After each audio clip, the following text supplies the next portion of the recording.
الصلاة والسلام على أشرف الأنبياء والمرسلين وعلى آله الطيبين الطاهرين المعصومين الذين أذهب الله عنهم الرجس وطهرهم تطهيرا. اللهم صل على محمد وآل محمد. اللهم اخرجنا من الظلمات الوهم واكرمنا بنور الفهم. اللهم افتح علينا أبواب رحمتك وانشر علينا خزائن علومك برحمتك يا أرحم الراحمين. قال رسول الله صلى الله عليه وآله وسلم شعبان الشهر ورمضان الشهر الله. درود پڑھیں محمد وآل محمد کے ذات پہ. اللہم صل علی محمد وآل محمد وعجل. ماہ شعبان المعظم میں، اس بابرکت مہینے میں، اس نورانی مہینے میں 10 دن کے یہ درس کا پروگرام شاہ صاحب نے ترتیب دیا. خداوند متعال ان کی توفیقات میں اضافہ فرمائے، حاضرین جم کی تمام توفیقات میں اضافہ فرمائے. خداوند متعال معارف اہل بیت سے ہمیں مالا مال فرمائے اور ان پر عمل کرنے کی سعادت نصیب فرمائے. عزیزان محترم، موضوع ہمیں جو دیا گیا وہ یہی ہے کہ شعبان در حقیقت تطہیر رمضان. اس موضوع پر گفتگو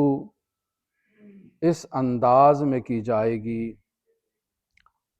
کہ وہ اعمال جو ماہ مبارک شعبان میں انجام دیے جائیں گے، وہ اعمال انسان کو پاکیزہ کر دیں گے، انسان کو نورانی کر دیں گے اور اس قابل بنائیں گے کہ وہ اللہ کے دسترخوان پر بیٹھنے کی سعادت حاصل کر سکے. لہٰذا اسی عنوان کو مد نظر رکھتے ہوئے آپ لوگ مستحضر ہیں کہ جانتے ہیں کہ ماہ رجب المرجب امیر المؤمنین علی ابن ابی طالب سے نسبت رکھتا ہے. اللہم صل علی محمد و آل محمد. در حقیقت ماہ رجب المرجب شعبان میں داخل ہونے کا ایک مقدمہ ہے،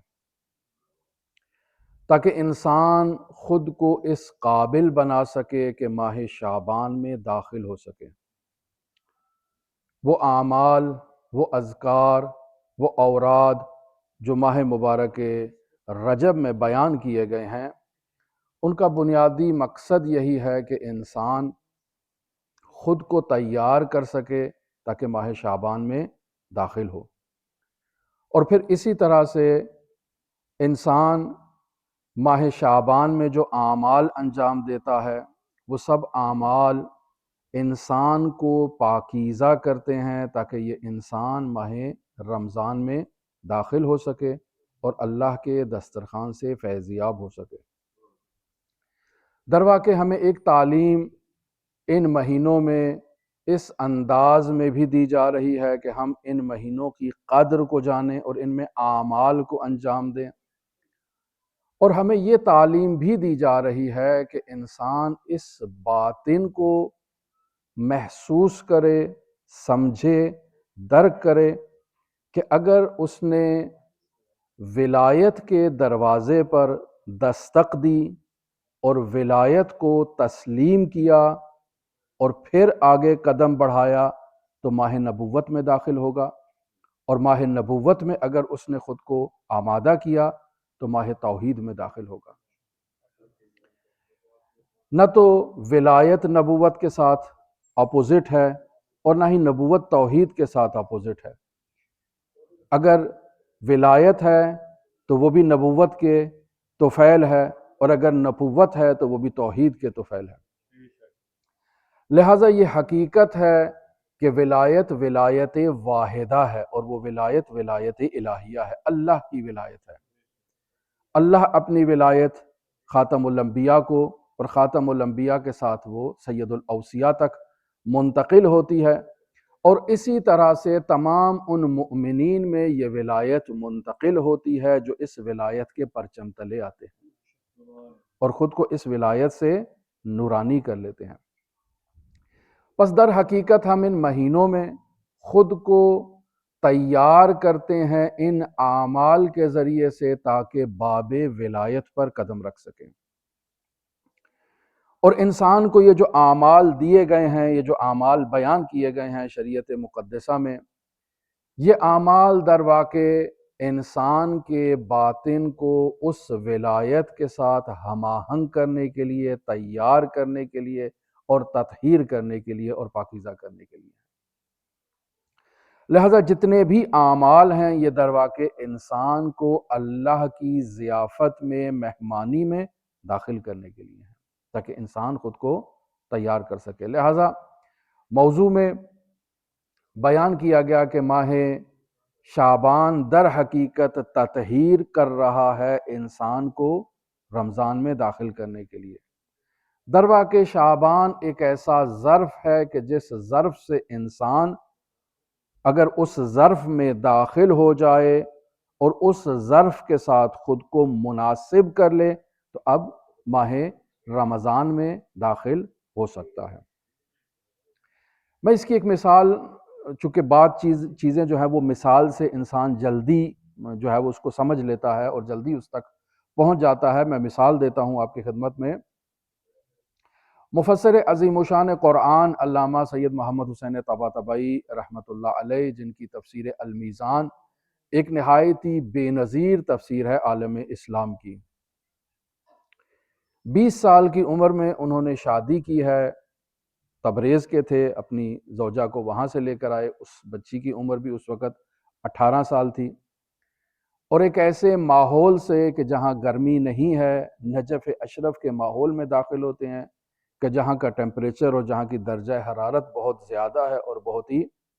تکلیف دہ ہے اس انسان کے لیے کہ جو ایک ایسے ماحول سے آیا ہو جہاں درجہ حرارت نہایت ہی کم ہوتا ہے۔ مثلا اگر ہم لوگ جو درجہ حرارت کم میں رہتے ہیں، اگر خیرپور جیسی سخت گرمی میں چلے جائیں تو ہمارے لیے بہت ہی دشوار ہوتا ہے، لیکن یہ خاتون اپنے شوہر کے گھر میں آئی ہے، شوہر کی خدمت کی ہے اور شوہر کے ساتھ قدم بقدم چلا کر آگے چلی ہے تاکہ اس گھر کو آباد رکھ سکے جس گھر میں ایک طالب علم زندگی بسر کرتا ہے۔ بس ایک خاتون آئی ہے ایک ظرف کے اندر، اور وہ ظرف اس کے شوہر کا گھر ہے، ایک ایسے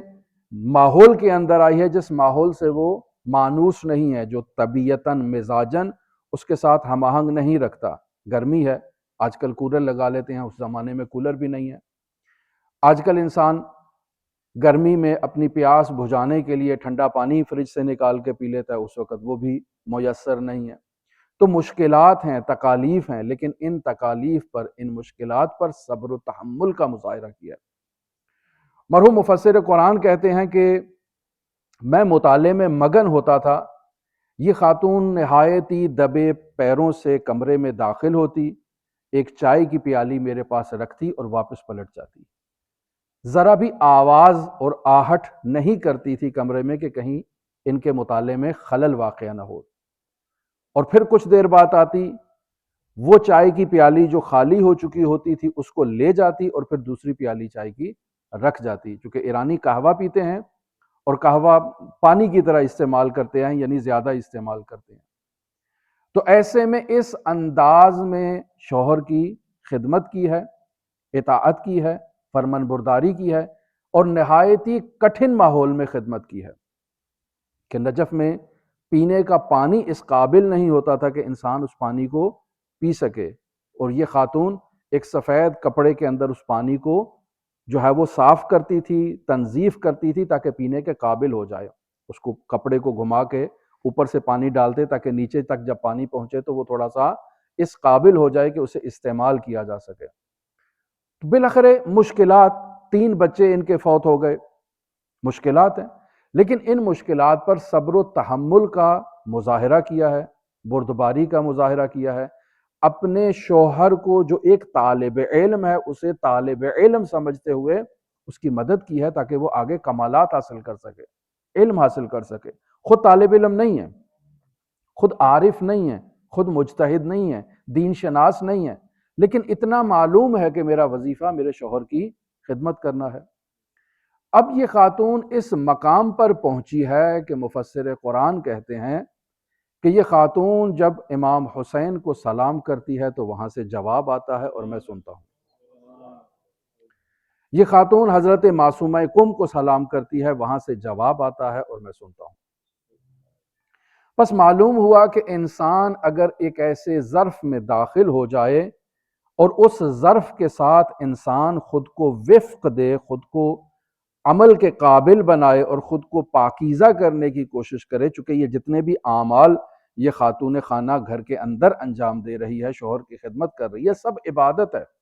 سب خلوص نیت کے ساتھ کر رہی ہے، سب جو ہے وہ عبادت کی خاطر کر رہی ہے، شوہر کی خدمت کی خاطر کر رہی ہے، اطاعت کی خاطر کر رہی ہے، اور نتیجہ اس کو زندگی میں مل گیا۔ مرحوم علامہ علی آغا قاضی طباطبائی رحمۃ اللہ علیہ نہایت ہی کٹھن ماحول میں زندگی بسر کی ہے، نہایت ہی تنگ دستی کے ماحول میں زندگی بسر کی ہے، معیشت نہایت ہی مشکلات کا شکار رہتی تھی۔ ان کی بھی زوجہ آتی ہے، کہتی ہے کہ آپ مجتہد ہیں، عالم ہیں، فقیہ ہیں، میں آپ کے گھر میں ہوں لیکن میں عالم نہیں ہوں، جاہل ہوں، مجھے قرآن پڑھنا نہیں آتا ہے، آپ مجھے کوئی ایسا طریقہ بتائیں کہ میں جو ہے وہ اس سے فیضیاب ہو سکوں۔ اب ظاہر ہے ایک جاہل، ایک ایسا شخص جس کی عمر ایک زیادہ گزر چکی ہو، اسے تعلیم دینا بہت دشوار ہوتا ہے، اور وہ بھی عمر کا ایک حصہ گزر چکا ہو جہاں آموزش اور تعلیم دینا بہت ہی دشوار ہو جاتا ہے۔ تو مرحوم قاضی کہتے ہیں کہ آپ قرآن مجید کی آیات پر ہاتھ پھیرتے جائیں اور درود شریف کی قرأت کرتی جائیں۔ یہ وظیفہ دیا، وہ خاتون خانہ اسی طرح سے وہ عمل کو انجام دیتی تھی۔ نتیجہ کیا نکلا؟ نتیجہ یہ نکلا کہ ان کے اولاد اور ان کے فرزند کہتے ہیں کہ ہم ماں کے سامنے کوئی عربی کی کتاب اٹھا کر لے کر جاتے تھے اور بتاتے تھے کہ ماما بتاؤ اس میں آیت کون سی ہے، تو وہ آیت پر انگلی رکھ کے بتاتی تھی کہ یہ آیت ہے اور یہ کلام غیر الہی ہے۔ یہ برکت ہے انسان کی کہ انسان جب ایک ایسے ظرف میں داخل ہوتا ہے اور خود کو اس ظرف کے ساتھ وفق دیتا ہے، آمادہ کرتا ہے، تیار کرتا ہے، تو خداوند متعال کی جانب سے رحمتیں، برکتیں نازل ہوتی ہیں۔ پس در واقع ہمیں یہ بیان کرنا چاہ رہے ہیں، یہ تعلیم دینا چاہ رہے ہیں کہ عزیزان محترم، ماہ رجب ہو، ماہ شعبان ہو یا ماہ رمضان ہو، یہ در واقع انسان کی تطہیر کے لیے ہیں اور انسان کی پاکیزگی کے لیے ہیں۔ یہ جو اعمال ان مہینوں میں بیان کیے گئے ہیں، یہ در حقیقت انسان کو پاکیزہ کرنے کے لیے ہیں، انسان کو نورانی کرنے کے لیے ہیں، چونکہ انسان دو حقیقتوں کا مجموعہ ہے۔ ایک اس کا یہ ظاہری جسم ہے جسے آپ مشاہدہ کر رہے ہیں، ایک اس کے اندر اس کا نفس ناطقہ ہے، اس کی روح ہے، اس کی حقیقت انسانیت ہے۔ انسان دوسرے انسان کے ساتھ جب رابطے میں رہتا ہے، گفتگو کرتا ہے، ملاقات کرتا ہے، تو اپنے اس ظاہری پہلو سے ملاقات کرتا ہے، لیکن انسان کا وہ باطنی پہلو جو اس کی حقیقت ہے، جو اس کا نفس ناطقہ ہے، وہ اس ملاقات میں اثر ضرور لیتا ہے۔ اگر انسان کسی مؤمن سے ملاقات کرے گا تو وہ نفس ناطقہ انسان جو ہے وہ حشاش بشاش ہوگا، اگر انسان کسی غیر مؤمن سے ملاقات کرے گا تو انسان کا وہ نفس، وہ روح جو ہے وہ افسردہ ہوگی، آزردہ ہوگی، لیکن شرط یہ ہے کہ اس کے اوپر پہلے سے غبار نہ آ چکا ہو۔ اگر پہلے سے غبار آ چکا ہے تو پھر اس میں یہ کیفیات، یعنی یہ مسرت کی کیفیت، یہ غم کی کیفیت، اس کا اظہار وہ نہیں کر پائے گا۔ کیوں؟ چونکہ وہ آلودہ ہو چکا ہے اور اس کو آلودگی سے پاکیزہ کرنا ہے۔ یہاں بھی میں مثال دیتا چلوں، البتہ مثالوں میں عزیزان محترم ایک قانون ہے، ایک قاعدہ ہے۔ وہ قانون اور قاعدہ یہ ہے کہ انسان جب مثال دیتا ہے تو وہ مثال جس جہت کے لیے دی جاتی ہے، سمجھانے کے لیے، انسان صرف اسی نقطے پر اگر فوکس کرے تو وہ مثال انسان کے لیے قابل فہم ہے۔ اگر دوسری طرفوں کو جا کر دیکھیں گے تو چونکہ وہ مورد سے تعلق نہیں رکھتی ہیں، تو وہاں جا کر انسان پریشان ہو جائے گا کہ اس کا تو اس سے کوئی تعلق ہی نہیں ہے، پھر کہے گا کہ یہ جو مثال دی تھی یہ موضوع سے متعلق نہیں ہے۔ نہیں، وہ جو جہت تھی وہ تعلق رکھتی تھی، باقی جہات ممکن ہے اس سے متعلق اور مناسبت نہ رکھتی ہوں۔ لہٰذا یہ جو بلب آپ مشاہدہ کر رہے ہیں، جنہیں آپ دیکھ رہے ہیں یہاں لگے ہوئے ہیں، بالآخر یہ نور ہیں اور نور کو منتقل کر رہے ہیں، اس ماحول کو انہوں نے نورانی بنا رکھا ہے۔ لیکن اگر آپ ان کی تحلیل کریں، انہیں تجزیہ کریں، تو بالآخر یہ بلب پیچھے سے کہیں کسی پاور لائن سے کنیکٹ ہیں، جہاں سے یہ انرجی کو حاصل کر رہے ہیں اور آگے آپ تک وہ انرجی کو منتقل کر رہے ہیں۔ ان کے بھی اندر وہ ایک راڈ سا لگا ہوتا ہے جو نور کو نور افشانی کر رہا ہے، اور اس کے اوپر ایک شیشہ لگا ہوتا ہے کہ جو اس کی حفاظت کرتا ہے تاکہ اس کو ضرر نہ پہنچے۔ اگر آپ اس شیشے کے اوپر کوئی رنگ لگا دیں تو اس سے اس نور کی لائٹ مدھم ہو جائے گی، پیچھے سے اگر لائٹ منقطع کر دیں تو بھی یہ بجھ جائے گا، رابطہ منقطع ہو گیا تو بجھ گیا، اور اگر رابطہ جاری ہے اور اس کے اوپر آپ نے رنگ لگا دیا تو لائٹ مدھم ہو گئی۔ اب رنگ لگانے کے بعد آپ اس کو کپڑے کے اندر لپیٹ دیتے ہیں، پھر اور مدھم ہو جائے گی، پھر جتنے کپڑے اوپر لپیٹتے جائیں گے وہ مدھم ہوتی جائے گی، اور ایک وقت ایسا آئے گا کہ وہ نور اس کپڑوں کے جو بوجھ ہے اس سے اپنی نور فشانی نہیں کر پائے گا۔ انسان کی حقیقت بھی اسی طرح سے ہے۔ انسان دو چیزوں کا مجموعہ ہے، ایک اس کا یہ ظاہری بدن ہے، ایک اس کے پیچھے جو ہے وہ اس کا نفس ناطقہ ہے، اس کی روح ہے۔ آپ اس کو یوں سمجھنے کی خاطر، حقیقت ایسے نہیں ہے، سمجھنے کی خاطر ہے، وہ جو اندر لائٹس نور افشانی کر رہی ہے، آپ اس کو تصور کر لیں کہ یہ انسان کی روح ہے۔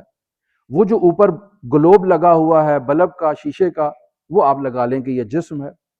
اگر آپ اس جسم کے اوپر یعنی اس شیشے کے اوپر رنگ کرتے ہیں تو نور باہر نہیں نکلتا۔ عین اسی طرح سے اگر انسان اس بدن کے ذریعے سے اگر تو اس کو صاف و شفاف رکھے گا تو نور باہر نکلتا رہے گا، لیکن اگر انسان اس کے اوپر رنگ کر دے گا گناہ کا تو وہ نور مدھم پڑ جائے گا۔ پھر جتنا انسان اس کے اوپر اس گناہ کے غبار اور گناہ کے حجاب ڈالتا جائے گا وہ نور آہستہ آہستہ مدھم ہوتا جائے گا، اور ایک وقت ایسا آئے گا کہ بالکل نور فشانی نہیں کرے گا۔ لہٰذا انسان کا وظیفہ یہ ہے کہ اسے پاکیزہ کرے، ان غبار کو صاف کرے، اور اگر وہ غبار صاف کر لیے ہیں تو دوبارہ اس کے اوپر غبار کو نہ ڈالے۔ لہٰذا ماہ شعبان وہ مہینہ ہے کہ جس میں انسان اس غبار کو تطہیر کر سکتا ہے، اور یہ جو اعمال بیان کیے گئے ہیں ماہ شعبان کے اندر، یہ در واقع اسے تطہیر کرنے کے لیے ہیں، اس غبار کو مٹانے کے لیے ہیں، تاکہ بیچ میں سے وہ نور جو ہے وہ نکھر کر سامنے آئے۔ اب یہ جو نور ہے اسے پاور دی جا سکتی ہے، مزید اسے مزید نورانی کیا جا سکتا ہے۔ ابھی بالفرض اگر یہ 0 واٹ کا ہے یا اس سے بھی کم کا ہے تو آہستہ آہستہ آپ اس کے درجات میں اضافہ کر سکتے ہیں، وہ الگ مرحلہ ہے ابھی، لیکن ابھی ہم یہاں بیس پہ بات کر رہے ہیں کہ اس کا اگر جو درجہ ہے وہ 0 کا ہے یا 0 سے بھی نیچے کا ہے اور اس کے اوپر ایک گلوب لگا ہوا ہے تو ابھی وہ نارمل ہے۔ اس کے اوپر جو آپ رنگ کی تہ چڑھاتے جائیں گے وہ جو 0 کا ہے وہ بھی آہستہ آہستہ مدھم ہو جائے گا۔ لہٰذا انسان پہلے مرحلے میں اس رنگوں کو ہٹاتا ہے تاکہ اس کی نورانیت باہر نکلے، اور پھر بعد میں انسان اس کو تقویت دیتا ہے تاکہ وہ مزید نور فشانی کر سکے، مزید نورانی ہو سکے، مزید جو ہے وہ فیض رسانی کر سکے۔ اور پیچھے سے چونکہ یہ خود نور ہے، جتنا یہ زیادہ طاقتور ہوگا اس کو پیچھے سے اتنی ہی انرجی کی ضرورت ہوگی اس طاقت کے اظہار کے لیے، اور جتنا یہ طاقتور ہوتا جائے گا اس کا جو اوپر والا گلوب ہے وہ بھی اس کو اسی انداز میں قابلیت میں اس کی بھی اضافہ ہوگا، وگرنہ اس کی قابلیت نہیں ہے۔ قابلیت حقیقت میں اس اندر والے جو راڈ ہے، جو بلب ہے، جو نور دے رہا ہے، حقیقت میں اس کی قابلیت ہے، لیکن اس کی قابلیت اس خول پر بھی سرایت کرے گی اور اسے بھی منور اور نورانی کر دے گی۔ انسان کا بدن بھی اسی طرح سے ہے، حقیقت انسان اس کی روح ہے، اس کے اوپر یہ جو بدن کا ایک لباس پہنا دیا گیا ہے، یہ لباس اگر پاکیزہ ہوگا تو یہ انسان کی روح جو ہے وہ نور فشانی کرے گی، انسان کا چہرہ نورانی ہو جائے گا۔ لہٰذا کہتے ہیں نا کہ انسان جب کسی مومن کو دیکھتا ہے تو اس کے چہرے کے نور سے انسان متوجہ ہو جاتا ہے کہ یہ مومن ہے، اور اگر انسان کسی منافق کو دیکھتا ہے، کسی منکر کو دیکھتا ہے تو اس کے چہرے کی جو خباثت ہے اس سے انسان متوجہ ہو جاتا ہے کہ یہ خبیث انسان ہے۔ یہ کیوں ہے؟ اس کی بنیادی وجہ یہ ہے کہ وہ جو اندر انسان کے روح ہے اس نے نور فشانی کی ہے اور اس کے آثار انسان کے چہرے پر نمودار ہوئے ہیں۔ یہ جو خواتین کی آپ کی خدمت میں مثالیں دی ہیں یہ بھی اس کا عملی مجسمہ ہے کہ در حقیقت انہوں نے خود کو تہذیب کیا ہے، خود کو آراستہ کیا ہے، خود کو پاکیزہ کیا ہے، خود کو نورانی کیا ہے، جس کے نتیجے میں ان کا رابطہ اس منبع نور سے برقرار ہو گیا ہے۔ اب جب منبع نور سے رابطہ برقرار ہو گیا ہے تو اگر جسمانی فاصلہ بھی آ جائے تو وہ حجاب ایجاد نہیں کر پائے گا۔ لہٰذا اگر کم میں بیٹھی ہیں اور نجف کی طرف یا کربلا کی طرف رخ کر کے کہیں السلام علیکہ یا ابا عبداللہ، تو وہاں سے سلام آئے گا، اور وہ اس سلام کو اپنے ان کانوں سے سماعت بھی کر سکیں گی۔ کیوں؟ چونکہ ان کے پاس یہ پردے نہیں ہیں، یہ حجاب نہیں ہے، اب وہ اس کو سن سکتی ہیں۔ کیوں؟ چونکہ پردے نہیں ہیں، پردے ہٹ چکے ہیں۔ انہوں نے اپنے اس ظرف کو پاکیزہ کیا ہے گناہوں سے، تاکہ وہ نور فشانی کر سکے اور وہ نور نکھر کر باہر آ سکے اور زیادہ قوی سے قوی تر ہو سکے۔ لہٰذا یہ جو اعمال بیان کیے گئے اور یہ جو موضوع دیا گیا کہ در حقیقت شعبان، اس کی حقیقت یہ ہے کہ وہ تطہیر رمضان ہے، یعنی انسان کو پاکیزہ کر رہا ہے تاکہ یہ انسان رمضان کے اندر داخل ہو سکے۔ عین اسی طرح سے ماہ رجب بھی تطہیر کر رہا ہے انسان کو تاکہ انسان داخل ہو سکے ماہ شعبان کے اندر۔ لہٰذا جتنے بھی اعمال بیان کیے گئے ہیں ماہ رجب المرجب میں، ماہ شعبان المعظم میں، وہ درواقع پاکیزگی کے لیے ہیں، وہ درواقع طہارت کے لیے ہیں، وہ درواقع انسان کو ملکوتی بنانے کے لیے ہیں، نورانی بنانے کے لیے ہیں۔ اب انسان اگر ان اعمال سے خود کو نورانی کر لیتا ہے تو اگلا مرحلہ یہ ہے کہ اس نور کی حفاظت کرے، دوبارہ اس کے اوپر جو ہے وہ غبار نہ ڈالنا شروع کر دے۔ اگر دوبارہ حجاب آنا شروع ہوں گے تو دوبارہ وہ نور جو ہے وہ نور فشانی نہیں کرے گا۔ مثلا یہ جتنے بھی اعمال ہیں، مثلا بیان کیا گیا کہ توبہ اور استغفار، چونکہ ماہ رجب کے اندر بھی تھا، ماہ رمضان میں بھی ہے، ماہ شعبان میں بھی توبہ اور استغفار کے مہینے ہیں، تو یہ توبہ در واقع انسان کی باطنی تطہیر کا ایک ذریعہ ہے۔ انسان ایک دفعہ زبان سے کہتا ہے استغفر اللہ ربی و اتوب الیہ، انسان نورانی ہو جاتا ہے، انسان پاکیزہ ہو جاتا ہے، لیکن اس نورانیت کو انسان نے اپنے لیے محفوظ رکھنا ہے۔ اگر اس کی حفاظت نہیں کر پائے گا تو دوبارہ انسان آلودہ ہو جائے گا، وہ جو مقصد اور ہدف استغفار ہے وہ پورا نہیں ہوگا۔ لہٰذا آپ دیکھیں حضرت سید الاوصیاء امیر المؤمنین نے 6 شرائط بیان کر دی وہاں نہج البلاغہ میں، کہ یہ جو استغفر اللہ ہے کو معمولی کلمہ نہیں ہے، تمہاری ماں تمہارے اوپر بین کرے، تمہارے اوپر گریہ کرے، تم نے اس کی شرائط دیکھی ہیں، کیا شرائط ہیں؟ ان شرائط کی حفاظت کرنا ضروری ہے تاکہ انسان نورانی ہو جائے۔ جب انسان ان شرائط کے ساتھ استغفار کرتا ہے تو اس کا مطلب ہے اللہ کی بارگاہ میں یہ پختہ عہد کر چکا ہے کہ اب میں نے پیچھے واپس نہیں پلٹنا، تیری ہی طرف بڑھنا ہے، نورانی ہی نورانی ہونا ہے، پاکیزہ ہی پاکیزہ ہونا ہے۔ تو جب انسان ایک ایسے اعمال کو انجام دیتا ہے تو انسان نورانی ہو جاتا ہے، تو انسان پاکیزہ ہو جاتا ہے۔ پس یہ توبہ اور استغفار، چاہے وہ انسان اپنی زبان سے انجام دے رہا ہے، چاہے انسان اپنے قلب کی گہرائیوں سے ان اعمال کو انجام دے رہا ہے، یہ در حقیقت انسان کے نورانی ہونے کے لیے ہے۔ بس اوقات انسان لفظ سے استغفر اللہ کہتا ہے، بس اوقات انسان اپنے حقیقت کی گہرائی سے استغفار کا اظہار کرتا ہے، زبان سے کلمات جاری نہیں کرتا ہے۔ مثلا انسان اپنے فعل پر نادم ہے اور اس کی آنکھوں سے آنسو جاری ہو جاتے ہیں، ابھی زبان سے اس نے کلمہ ادا نہیں کیا، لیکن یہ جو اس کی باطنی کیفیت ہے جس کی ترجمانی اس کی آنکھیں کر رہی ہیں، یہ اس بات کی دلیل ہے کہ اللہ نے اس کی اس کیفیت کو اور اس ندامت کو اپنی بارگاہ میں ایکسپٹ کر لیا ہے اور قبول کر لیا ہے، اور یہ شخص اللہ کی بارگاہ میں داخل ہو گیا ہے۔ پس در واقع یہ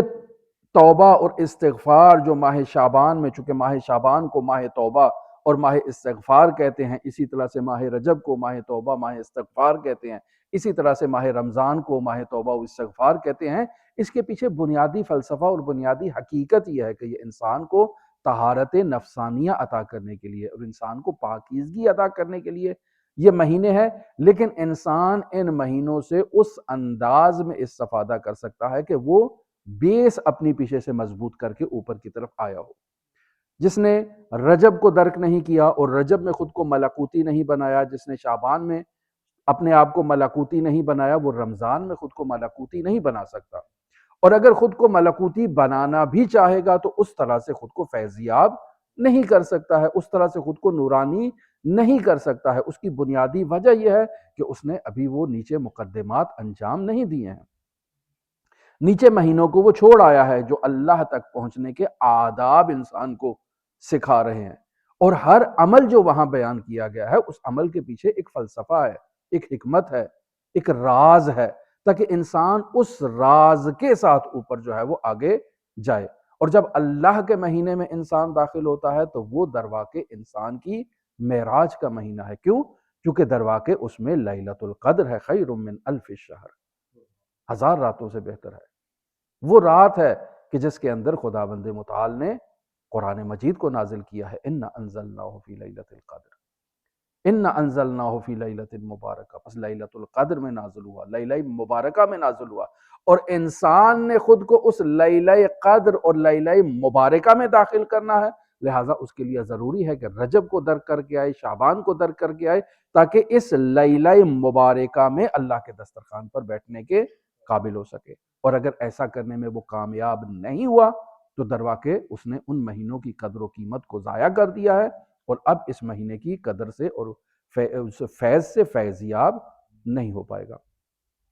لہٰذا کوشش تھی کہ آج جو اعمال ہیں ان کی ایک وہ نورانیت کو تھوڑا سا مختصر بیان کر کے پھر آگے اس کی تفصیل کی طرف جائیں، ہر عمل کی جو اس ماہ میں بیان ہوا ہے، لیکن چونکہ ہمارے دامن وقت میں گنجائش نہیں ہے، دعاگو ہیں۔ خالق متعال ہمیں معارف اہل بیت علیہ الصلوۃ والسلام کو سمجھنے اور ان پر عمل کرنے کی توفیق عطا فرمائے۔ دعاگو ہیں خالق متعال ان مہینوں کی ہمیں قدر کرنے کی توفیق عطا فرمائے۔ دعاگو ہیں خالق متعال جو بانی محترم نے، مسجد کی انتظامیہ نے اور آپ حاضرین نے جو بیٹھ کر سنا ہے، خداوند متعال آپ سب کی کاوشوں کو اپنی بارگاہ میں قبول و مقبول فرمائے۔ دعاگو ہے خالق متعال اپنی رحمتیں برکتیں ہم پر نازل فرمائے، آفات و بلیات سے ہماری حفاظت فرمائے۔ جو مومنین بیمار ہیں انہیں شفائے کاملہ عاجلہ کلیہ عطا فرمائے۔ جو مومنین بے روزگار ہیں خداوند متعال انہیں روزگار عطا فرمائے۔ جو مومنین پریشان حال ہیں خداوند متعال ان کی پریشانیوں کا خاتمہ فرمائے۔ جو مومنین بے اولاد ہیں خداوند متعال انہیں اولاد نرینہ عطا فرمائے۔ جو مومنین دعاؤں کا کہتے ہیں، اپنی حاجات کی حاجت روائی کے لیے رابطہ کرتے ہیں آپ سب سے کہ ان کے لیے دعا کی جائے، خداوند متعال ان مؤمنین کی بھی حاجات کو شرف قبولیت عطا فرمائے۔ دعا گو ہیں خالق متعال ہم سب کے مرحومین کو، حاضرین جم کے مرحومین کو، اور جتنے نمازی اس مسجد میں آتے ہیں، خداوند متعال ان کے مرحومین کو جوار رحمت میں بلند درجہ عطا فرمائے۔ حضرات اہل بیت کے حضور انہیں رفعت مکانی عطا فرمائے۔ دعا گو ہیں خالق متعال کی بارگاہ میں منجی عالم بشریت حضرت صاحب العصر، صاحب الامر، صاحب الزمان کے ظہور میں تعجیل فرمائے۔ ہمیں حضرت کے اصحاب و اعوان و انصار کی فہرست میں شمار فرمائے۔ اللہم صلی علی محمد و آل محمد وعجل فرج قائم آل محمد۔